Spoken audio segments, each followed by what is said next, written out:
ওনারা বলেছেন যে বাংলাদেশের এই যে জাতীয় সংসদের অধিবেশন আহ্বান করেছে রাষ্ট্রপতি প্রধানমন্ত্রীর পরামর্শক্রমে। তো সুতরাং সংবিধান সংস্কার পরিষদের অধিবেশন কেন আহ্বান করলো না? তো সংবিধান সংস্কার পরিষদ তো এক্সিস্টেন্সে নাই, আর রাষ্ট্রপতির ক্ষমতা নাই কোনো জাতীয় সংসদ অধিবেশন ছাড়া অন্য কোনো অধিবেশন কল করার। প্রধানমন্ত্রীরও কোনো এখতিয়ার নাই অন্য কোনো অধিবেশন বা পরিষদের অধিবেশন আহ্বান করার, রাষ্ট্রপতিকে পরামর্শ দেওয়ার। এটা ছিল বক্তব্য। আর যেটা আপনারা বলছেন নির্বাচন এবং জুলাই জাতীয় সনদ বা নির্বাচন কমিশন, এই সম্পর্কিত যেগুলো প্রশ্ন আপনারা তুলেছেন এটা অসাংবিধানিক নয়। নির্বাচন কমিশন কনস্টিটিউশনাল বডি, কনস্টিটিউশন অনুসারে নির্বাচন কমিশন দুইটা নির্বাচন করতে পারে, একটা জাতীয় সংসদ নির্বাচন আর একটা হচ্ছে রাষ্ট্রপতি নির্বাচন। তো সেই নির্বাচন তারা করেছেন, তা আমরা নির্বাচিত হয়েছি জাতীয় সংসদ সদস্য হিসাবে, এটা হলো যে কনস্টিটিউশনাল ম্যান্ডেট হিসেবে তারা সেই নির্বাচনটা দিয়েছেন।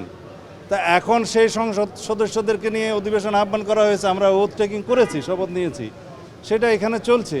এখন এখানে যদি সংস্কার প্রস্তাব গ্রহণ করতে হয়, জুলাই জাতীয় সনদকে আমরা সম্মান করি, প্রত্যেকটা অক্ষর এবং শব্দকে আমরা ধারণ করি, জুলাই জাতীয় সনদ যেভাবে স্বাক্ষরিত হয়েছে সেই বিষয় নিয়ে এই মহান সংসদে আলাপ হবে, আইন প্রণয়ন হবে, অ্যাকর্ডিংলি যদি প্রয়োজন হয় সংবিধান সংশোধন হবে, তারপরে যদি কোনো পরিষদ গঠন করতে হয় সেটা তারপরের ব্যাপার।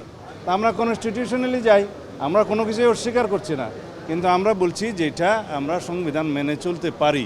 এখন অধিবেশনে আহ্বান হয়েছে, আমরা অধিবেশনে এসেছি, আলোচনা করি। এখানে তো সংবিধান সংস্কার পরিষদ নামে কোনো অধিবেশন আহ্বান করার সুযোগ নেই, সেই কথা আমরা বলেছি।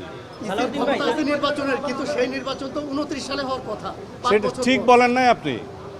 শেখ হাসিনা দিল্লিতে পালিয়ে গিয়েছে, সংসদ ডিজলভ করে দেওয়া হয়েছে, তারপরে রাষ্ট্রপতির কাছে সবাই গিয়েছে, 106-এর অধীনে সুপ্রিম কোর্ট থেকে সেটা অন্তর্বর্তীকালীন সরকারের অনুমোদন হয়েছে, তারপরে সবাই শপথ গ্রহণ করেছে, সেই রাষ্ট্রপতির অধীনে প্রধান উপদেষ্টা সহ সবাই শপথ গ্রহণ করেছে।